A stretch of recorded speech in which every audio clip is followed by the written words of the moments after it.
Assalamu alaikum, fam. Hope you're doing well. So, in this wonderful book that I love very much, I'll show you here, Aqida Tawhid, The Creed of Monotheism, by Dr. Saleh Al-Fawzan, who was a member of the Supreme Council of Scholars. You can check out his videos on Scholarly Subtitles channel. In this section, there is the explanation of the methodology of the Qur'an and how you establish the existence of Allah and His oneness. So I want to read to you this excerpt so that you can kind of see how educational and beneficial it is. Here we go. Bismillah ar-Rahman ar-Rahim. The methodology of the Quran in establishing the existence of the Creator and His oneness is a methodology that is in consonance with the pure fitra, natural disposition, and sound mind. So here is basically letting us know that if you sit and reason upon it, you'll see that it matches up with you pretty well. This it does by advancing authentic proofs from which the mind can benefit and submit to in humility. So here, the authentic proofs, he'll list some, and the Quran will be part of it, but I think one thing we can do that is beneficial is to analyze this deeply within ourselves. So to just really sit down, reflect upon it, and see how we do. It is necessarily known that every event must possess a cause. So here you see the cause. Now this reminds you of, as you know, Aquinas has his first cause, right? So Aquinas wrote before this scholar is still alive, but a cause. So the first cause, the prime mover, this is something that many have spoken about throughout history, right?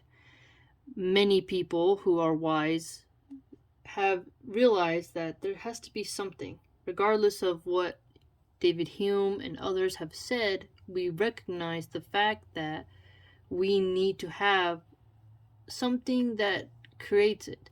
Now, atheists will have their Big Bang or their, little sea creature that came out of the water and, grew legs or whatever.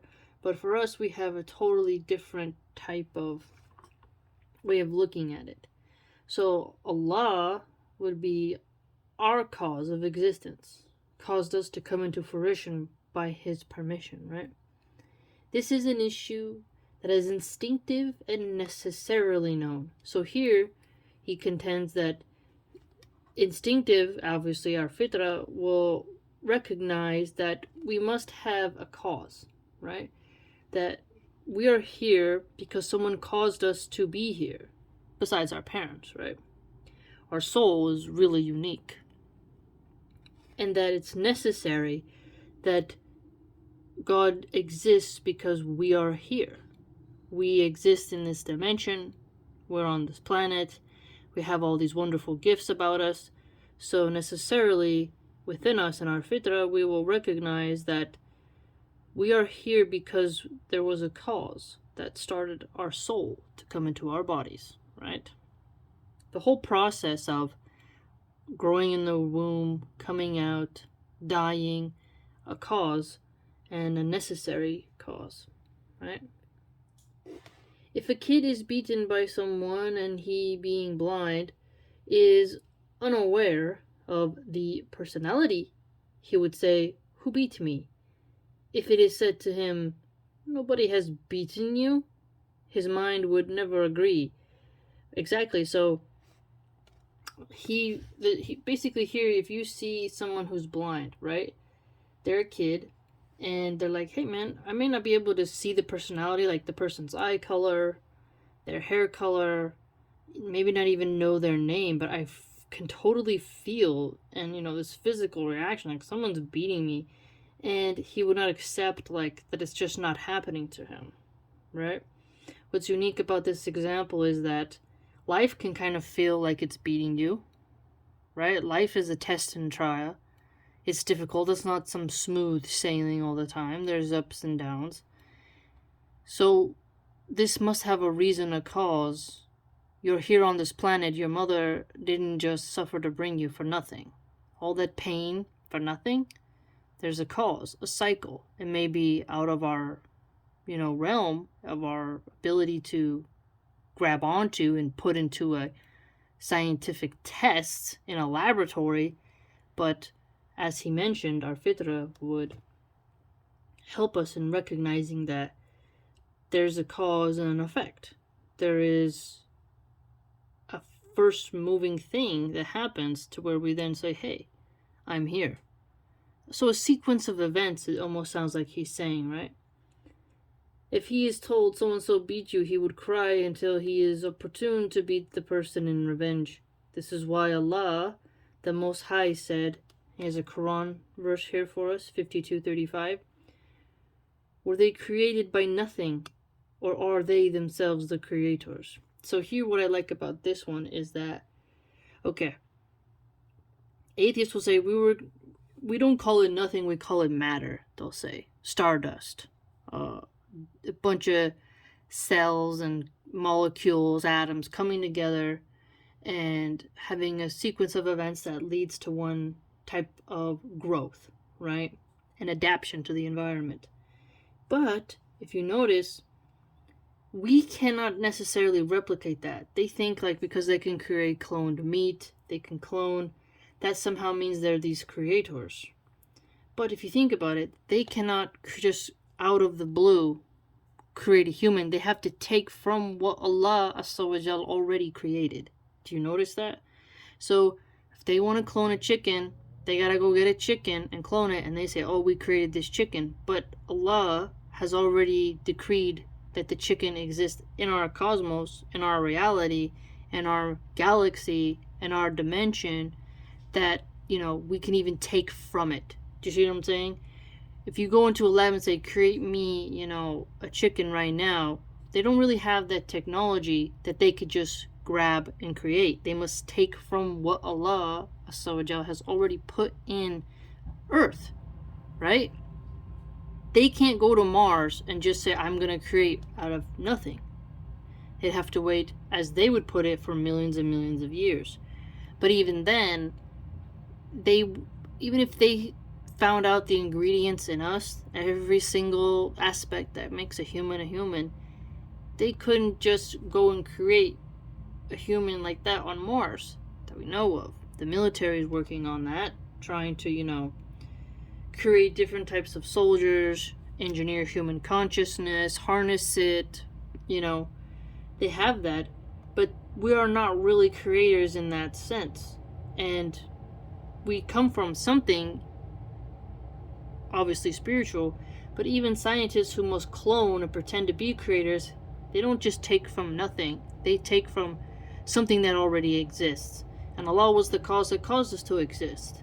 So, again, they're not the first cause. They're simply, a cause in the chain of creation, even though what they create can never be as prime as what was already there, right? Regardless of how they think they can manipulate the genes. It's really interesting, right? And then he has another ayat here for us, is, were they created by nothing? So we have another one where it's like, no, they were not created by nothing, right? And so this highlights further for us his other ones, where he has Quran 31:11. This is the creation of Allah. So show me that which those whom you worship besides him have created. 31:11. Now at first someone might say, well, obviously this polytheistic entity here created this other one created that, and it's like, no, you cannot really have that type of spreading out of authority so clear cut. Now, an atheist would deny a polytheist and a monotheist. They'd say, well, we don't believe in any of that, so you can't show us that Allah created it. But what's interesting is that a monotheist can tell to a polytheist, okay, so you think a separate entity created the woods, a separate entity created fish, a separate entity created this. It's like, Now, like, we simplify it down to be just Allah, right? So that for me is a very unique verse when you think about it, and I'm sure you as well can go on further into that ayat and see even more examples. And if there's another one here, Quran 46:4, show me what they have created of the earth. So what's brilliant about this is that humans have created nothing on earth in terms of these types of mountains. They must take and reform and mold and shift the matter that is already in existence. They cannot create this type of matter yet, right? Now, they take chemical concoctions and, resources and make plastic that can't go away. So they create a lot of garbage. They create a lot of technology toys. But all of those things were made from ingredients that were sourced already on Earth. So they didn't create anything, in the Earth. They took of it and then created something new from ingredients that were already there before they were even born. So it's really interesting when you just kind of nerd out on that example.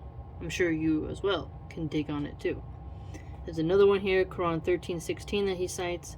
Oh, and by the way, if you notice, he cites these ayats as things you would bring up to convince someone of Aqida Tawhid, right? Or do they assign to Allah partners who have created the like of His creation, so that the creation which they made and His creation seemed alike to them?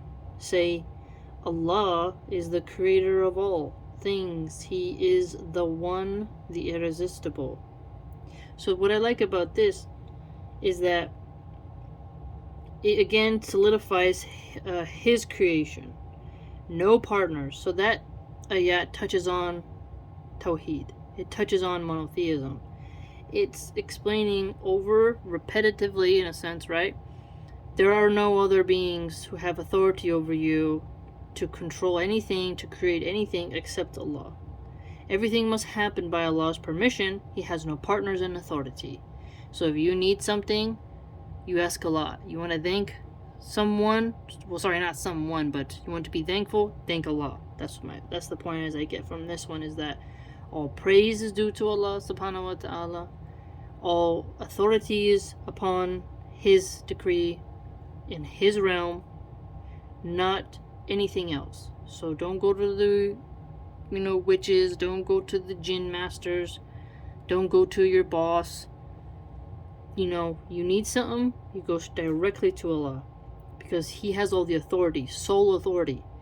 And once you recognize that Allah has all the authority, it really changes your mind. And so you don't have shirk, you don't have these strange little amulets and trinkets that you think you need, when in reality you don't, right? And then there's another one here he has as evidence for us. Those whom you call besides Allah cannot create even a fly, even though they combine together for the purpose. Quran 22:73. Now this is interesting because scientists are constantly splicing and dicing genetics of plants, trying to create different animals. And here it's really interesting because it's like, could they create a fly out of their own elements without taking already from what is in creation? Now, robotics doesn't count, but even robotics, like I said, are made from minerals that are, sourced in the earth. All those ingredients come from the earth. They simply mine them. They did not create them. They melt them down and sell them and distribute them for profit. But they cannot just out of thin air, poof, create it, right? So that's a very interesting point. It's just, they cannot go to another planet and create anything. They have to bring what was on Earth with them.